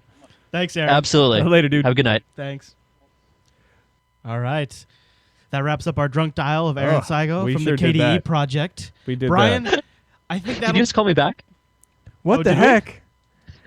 I can't get rid of Aaron Seigo. You are so drunk. Man, I am so drunk right now. Seriously, I'm hanging up on Aaron Seigo. Yes. And okay, that worked. Not a bad way to wrap up the segment. Not a bad way at all. All right, so we got a few of your guys' ones. For anyone who we didn't get your question or your call in, we're gonna do it next episode. We're gonna do it next episode, and honestly, next episode, I want to make is gonna be a big, long episode. Yeah, I think it needs to be, right? So it's gonna be the wrap up for the season. It's gonna be the last one, at least for a long time in this particular format. So I wanna do a real big episode. We can get a lot of people calling in. But that said, Ustream has a directly save to YouTube feature, so we could in the future do these chats. Yeah, and so this is what I'm saying. So what we'll be doing, we have the weekend update that we do. We do all these variety of different little news segments that we post up to YouTube and are available on the website. So absolutely, what we really need to do is just have one that's dedicated to listener call-ins, so people can call in, ask questions, make comments, yell at us, whatever, and we'll just do little 10 and 20-minute versions here and there. Like JZA says, late night with Last. When That's we first started playing idea. around with that, I did a late night. What I think we'll do, we'll do something like Jupiter Late Night or something like that. Nice, man. And nice. So people can call in. They can talk about Linux. They can talk about beer. They can talk about whatever it is, new gadgets. They can talk about stuff that would interest all of us. So is this readable for you? Ready to go with probably. This? Whoa there, big guy. Excuse me while I bump stuff. All right, I'm going to switch over and ready when you. Oh, hold on a second. So Mike Linux just made a Mac Murphy PI reference. All right, so here's what's happening with Murphy.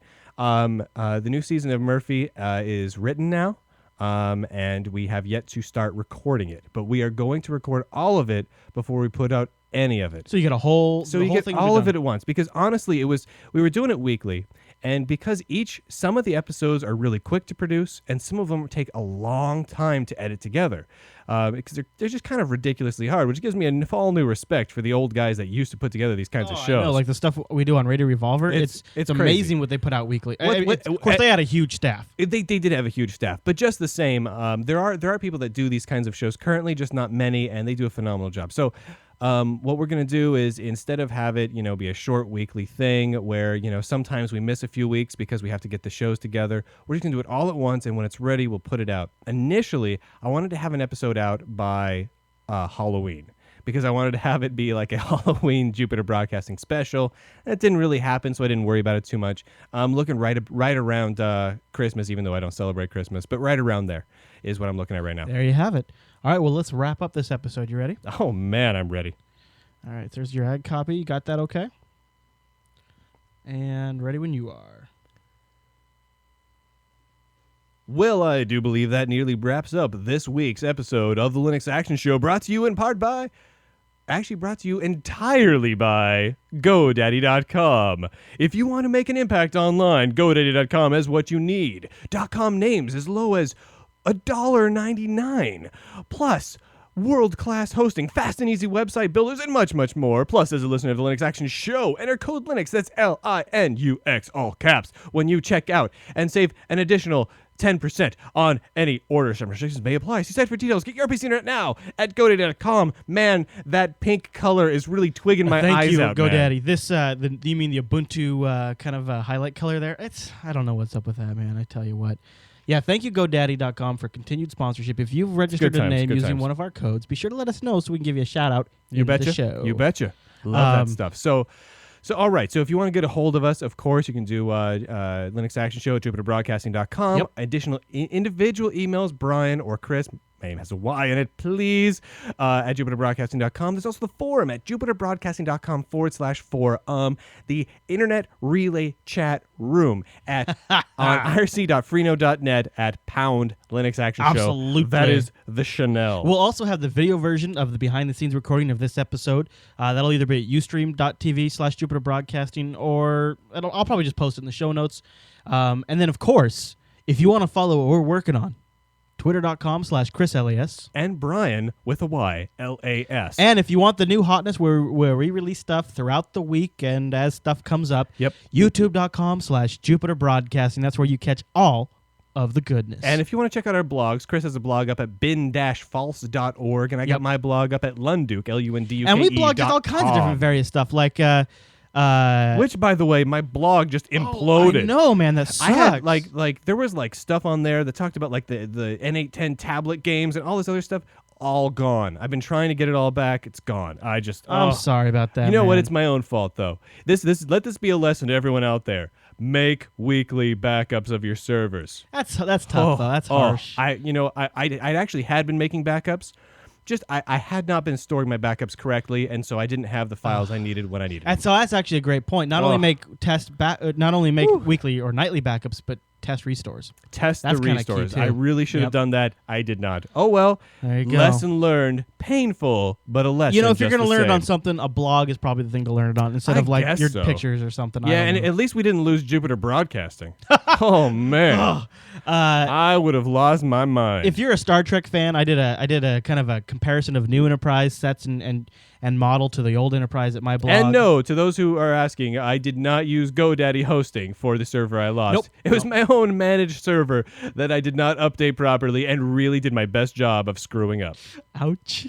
Yeah. A little salt in the wound there. A lot of salt in that wound. All right, everybody. Thanks so much for tuning into this week's episode of the Linux Action Show. Be sure to keep up with us throughout the week at our Jupiter Broadcasting YouTube channel. And we will see you in 2 weeks from now, also with live video for the grand finale of the Linux Action Show. Watch our Twitter feed and the forum for an update on that. Spread that word. We're going to try to break 500 subscribers at youtube.com/Jupiter Broadcasting this week. The week that this comes out. So if you would help us by subscribing to our channel just to make us feel better about ourselves, that would be awesome. That would be really helpful right now. All right, everybody. Thanks so much for tuning in, and we'll see you in a fortnight. Later, everybody. Hey, just a quick shout out. Yeah, if you guys watch NCIS at all on McGee's screen. It definitely is running Linux. Most of the time it's GNOME. Sometimes it's KDE. I have seen it a few times running XP, but usually it seems to be a GNOME desktop that's kind of customized, and they usually have like a couple of animations running. Yeah. That's not too shabby, huh? Yeah, they were just talking about that in the chat room. Thought I'd chime in on that. Because our chat room's so awesome. Yeah, good show, by the way. I'm not usually into those crime drama shows, but that one's all right. All right, so all we have to do now, where the show's pretty much over. Now what we do is Chris sits down and writes those really amazing little intros that we put at the beginning of the show, and then I have to try and one take them. It's kind of a thing we do. I barely really ever do them in one take because that's just not my style.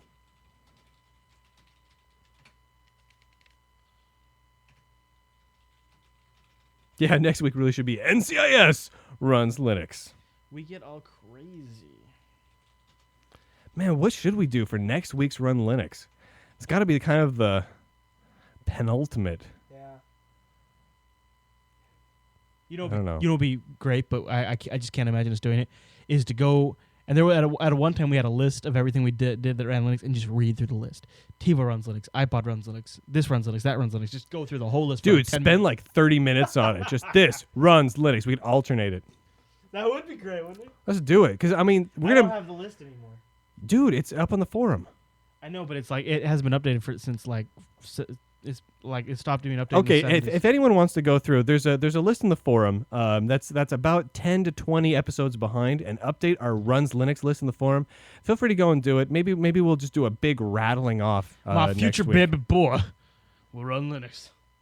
We get crazy with the current Linux news. And definitely, everyone keep. What do we have a day in mind? We're thinking for next week. You want to do it same basic day and time, or you want to do it a little earlier, or do you want to move it to Sunday, or you want to do it on Friday? It's hard for us to say at this point. Well, what do you guys think for time wise? We want the most people to be available. Obviously, right now is kind of a difficult time for a lot of people worldwide, so we got to do it earlier in the day.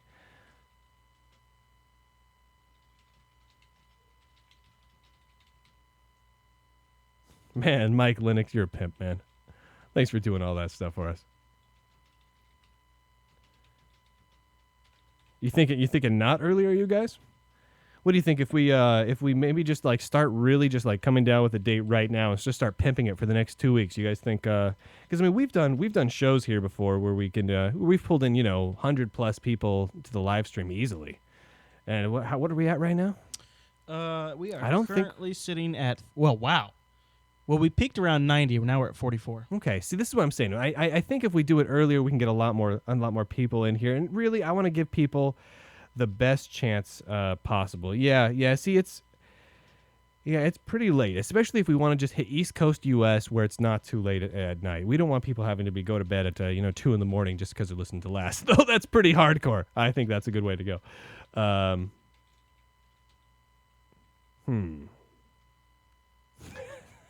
It's almost time for Mike Linux to make breakfast. All right. Somewhere if we do the F-bomb thing, people won't tune in. Okay, we'll not do the F-bomb thing. It's all right. I got one mention in there later.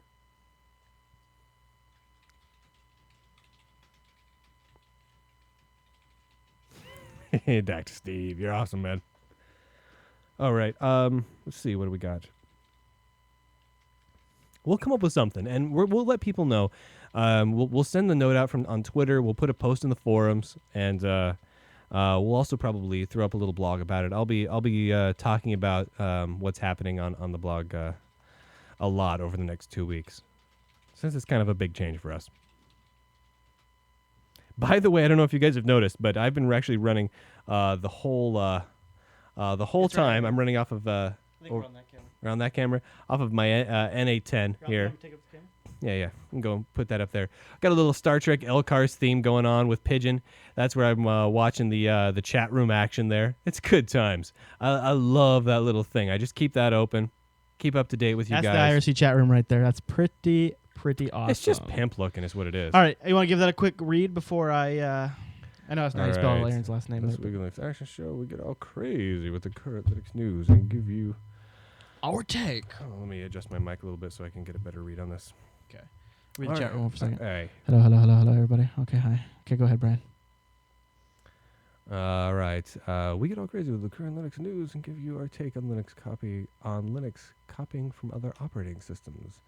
Then we take your live calls and we drunk dial Aaron Seigo from the KDE project and get the scoop. Get the scope? Scoop? How do you spell scoop? 2 O's, no E. Spelling not the forte of Chris from the Linux Action Not my Show. thing. On the future KDE 4 Also, plans. either Plus, is we stream it talking. all live with the awesome dial cranked to maximum. All right, I think I can power You got this? out. All right, Yeah. everybody. It gets a little loud when he does Here this. we go, part. everybody. So you might want to turn it down just a bit. Yeah. Got the triple E off too? Yeah. It's sleeping anyway. Okay, Here we go. You ready? Wait, how's my levels right now? You peek there, baby. How this week on the Linux Action Show? All right. Ready? Yep. This week on the Linux Action Show, we get all crazy with the current Linux news and give you our take on Linux copying from other operating systems. Then we take your live calls and we drunk dial Aaron Seigo from the KDE project and get the scoop on the future of KDE 4. Plus, we stream it all live with the awesome dial cranked to maximum. All this week on the Linux Action Show. Yay or nay? How was that, everybody? I liked it. You guys like that one? Let's see what people thought in the chat room. What do you guys think? You guys think is that You a guys- keeper? Or you do guys do I be need the to do a editor and second let take us on know. that sucker? You are the editor. Let us know what you thought. Oh, Greg says we can keep it good because my throat is ready to go. Okay. All right. Dude, thanks again, everybody, for you tuning guys. in, hanging out with us. This is a lot of fun. I know for some of you, like Mike, it's super late. and You huge guys are props awesome. to Mike for helping out in the chat room and keeping it clean. in there Big when props. people got out of control. Big props. And for those of you that called in, be sure to tune in to the final version so you can hear yourselves sure, in the for big sure. big show. Absolutely. So now the live stream video we're going to be posting to YouTube. Yep. I'm gonna try. I don't know if YouTube will take a file that big. We never tried it, but We haven't tried it, but supposedly now we've got special status, so we got can partner get status. we can get longer videos up there. So That's we're what gonna they give that tell a us. whirl. So we haven't tried this yet. We're gonna give it a go. So this is actually pretty cool. Again, everyone, kind of keep an eye out for the 2 weeks from now show. On the weekend update next weekend, we'll be talking about our plans a little more in depth for what's going to happen on the final show. And good times were had by all. Very cool. Thanks everybody so much for watching us on the live stream. It's a lot of fun to do it this way, and we'll be sure to let everybody know our date for the next stream. Absolutely, man.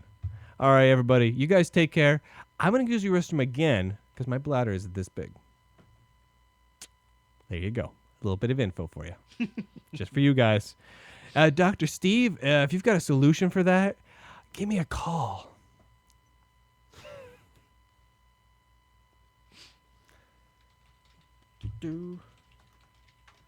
Sweet times.